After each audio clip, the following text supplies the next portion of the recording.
Afternoon to all the respected panelists. My name is Tanveer Singh Channa. I'll be presenting on topic flood resistant architecture for the disaster affected communities of Assam. My co-author is Anshuman Dubey. So starting with my first slide now.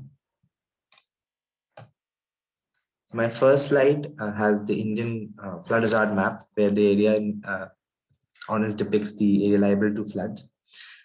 So what are floods? Floods is an unwanted catastrophe, which is a result of breaches in levees by the rivers, which is the normal life pattern of human beings. In India, floods are the most common for natural disasters, with 60% of landmass prone to floods, claiming around 20,000 lives annually. Out of this 60% landmass, 10% is occupied by the northeastern state of Assam. This map depicts the location of Assam in the northeastern region of India. Coming to my next slide, this depicts the flood hazard map of Assam, whereas again the area under orange is the area liable to floods, and we have the Brahmaputra river which flows throughout the state and its tributaries. The Brahmaputra river and the Bharat are actually the two major river systems in the state, which are fed by more than 50 tributaries. So they have been assisting irrigation and transportation in the state's ages. But every year during the monsoon seasons from June to September, and the state has an annual precipitation of 2900. So every year during the monsoon season from June to September, the state experiences annual flooding. So 39.58% of Assam's area is prone to floods out of the 78 lakh hectares of land. Along with floods come riverbank erosion, which is basically wearing away of the banks because of the rapidly flowing flood water. This happens due to ill maintenance of riparian buffers, which also happens because of anthropogenic activities like human encroachments, human settlements along the rivers, and construction of banks, bridges, etc., which disrupts river dynamics. So riverbank erosion is like a has temporary effects on the people. So so the people lose their land, right? So in this image, figure 4 depicts flood affected areas. So when they lose their land, their houses, they flow away with the river as debris. The livestock is lost. So in search of shelter, people move to higher regions. They lose their identity. They suffer from financial crisis. Sometimes they're also termed as illegal immigrants from Bangladesh. They are not at a state to rebuild their houses again. So these people need to roam around the state without anything to do. So it creates a lot of socio-economic imbalance in the state. Around 7% of Assam's total area has been wiped out by riverbank erosion, including more than 4.27 lakh hectares of land. Now, to counter this, what are the mitigation activities undertaken by the government? Various organizations such as the Brahmaputra Board, Ministry of Water Resources, and the Water Resources Department of Assam have various policy initiatives like construction of which is mainly restricted to construction of bank revetments, porcupine screens, border reflectors. So it's basically restricted to construction of embankments. They have also an eco-friendly measure of geotextile bags, but it has also failed. We have the Assam State Disaster Management Authority had created a program called Modern Flood Resilience Villages, where they had provided raised hand pumps to different villages of Assam, along with fuel-efficient stoves and solar lanterns. But these are not efficient to help people fight against floods. The structures need to be improved. The structures need to have flood resilience to help them counter these floods every year. Let's come to vernacular architecture of Assam. So the Assam type architecture is influenced obviously by the humid climate and the topography of the state.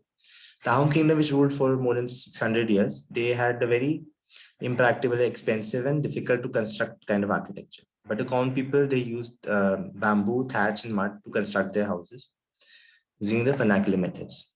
So these are some of the planning configuration of the houses found in the rural areas.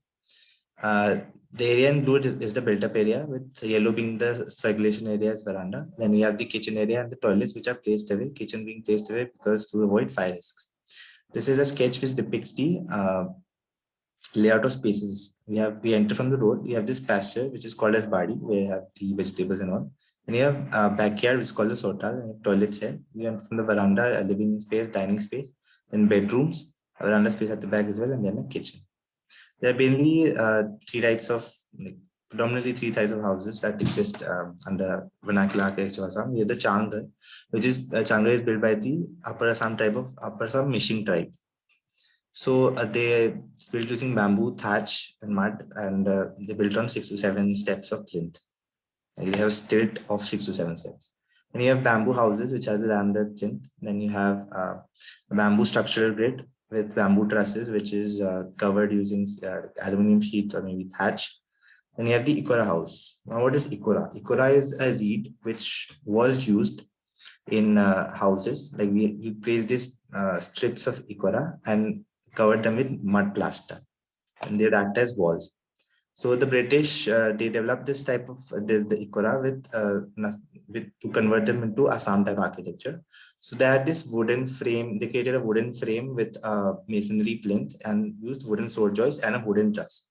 So the partitions were done using this Ikora reed, and it was covered in mud plaster. And then you have roofs of asbestos or aluminum.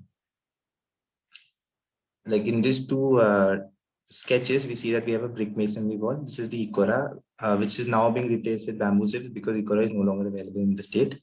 And then you have doors and windows made of salwood, and you have the mud plaster or lime plaster. Above the beam, you have a matted bamboo, which is termed as toja. The Chang bamboo houses are single story used for residential purposes, but the Ikora houses can also be used for institutional and commercial purposes. The building plan are usually L or C shaped. Let's come to study some community resilience strategies of Majuli. Majuli was formerly the largest riverine island in the world, but currently it is the largest riverine island in India because it has lost its designation as the largest riverine in the world because it's been continuously eroding land. Before it had an area of 1250 square kilometers, but currently it has 342 square kilometers of land. So the people are very vulnerable to floods here, and they have developed some strategies to counter it. Like the settlements are perpendicular to the river, oriented perpendicular to the river. Then you have the height of stilt, which varies as per the functions. You have dwelling units and then a grain storage unit with area below it, which is used for storing the livestock. We have hand pump, which is placed at certain height. They have vegetation and slopes to avoid erosion and reduce velocity of uh, water and wind. Arrangement of huts. The arrangement of huts are along the main road with the dwelling unit, a food grade storage, vegetable farming, a hand pump, and these are the summer wind orientation. You have vegetation along the road. The roofs are oriented opposite to the direction of wind. So this is a section which depicts the surrounding landscape. So you have the river, then you have farming fields for protection. Then you have community ponds for fishing, farming fields again, vegetation barriers, a main road, and then comes the settlements. This is in section, like talk about the loss of vernacular architecture. Right? Following rapid urbanization in Assam, starting from the capital of Guwahati, state capital of Guwahati, where business complexes started to appear. Rapid urbanization led to obviously a rise in the land prices.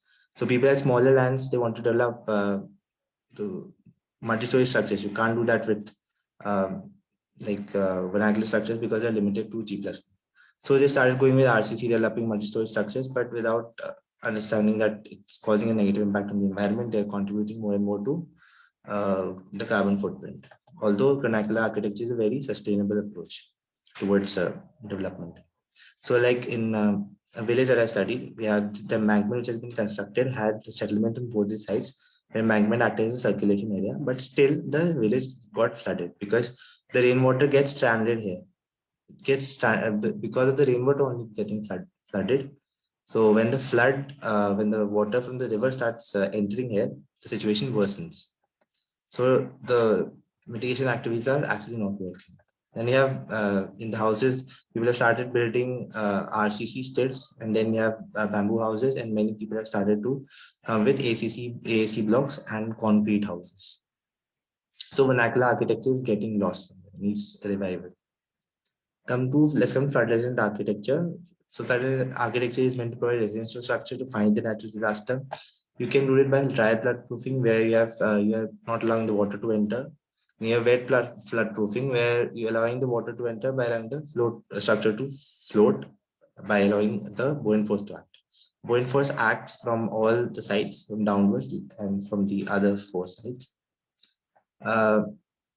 And under amphibious construction, the structure is allowed to float rather than succumb to inundation when exposed to floodwater. So we are under, this is a resting position, and then as the water starts to rise, the structure also starts to rise up. This is a condition of case study inference of Casa and Fabia, Nicaragua, where they had a bamboo structure with encased in with plastic barrels below, which provided the buoyancy, and they had vertical guidance posts for to allow the structure to move along a certain axis. So this is how they fought floods. Then we have another inference from Bliss Pastures, wherein they were retrofitted a house. They're an existing house to which they had added vertical guidance posts. To the existing floor structure, they had added waterproof plywood strapping, and below that, they had buoyancy blocks, which could be plastic barrels or expanded polystyrene. Expanded polystyrene being a better option, like in terms of cost effectiveness than plastic barrels. And the structure used to float when it was succumbed to flood water. And the people, and this is how the people used to fight floods. Then this is a section of a bamboo resilient housing by, by an organization called Seeds in Golaghat, Assam, wherein they had built stilt columns which were encased in rubber, and the footings were encased in concrete. The rest was basic bamboo structure using all the vernacular methods, the torja and the bamboo matting, everything. And then they had the bamboo truss with the roof covering, and they used lateral protection and lateral forces used cross bracing. And the design was flexible, allowed shifting of floors during floods. Then another inference from the lift house in Bangladesh, wherein they had this RCC and brick construction made a service spine which had composed toilets and biosand filtration methods which raised hand pumps. And along them, they had this sustainable bamboo dwelling units. So the structures, like in this image, the structures under when floodwater structure used to rise, but the service spine is stationary, which acts as circulation area.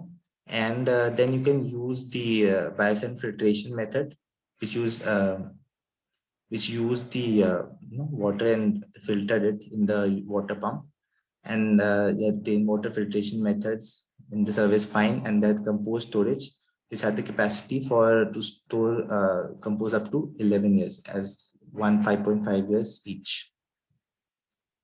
Coming to landscaping measures, we can the courtyard should allow sunlight.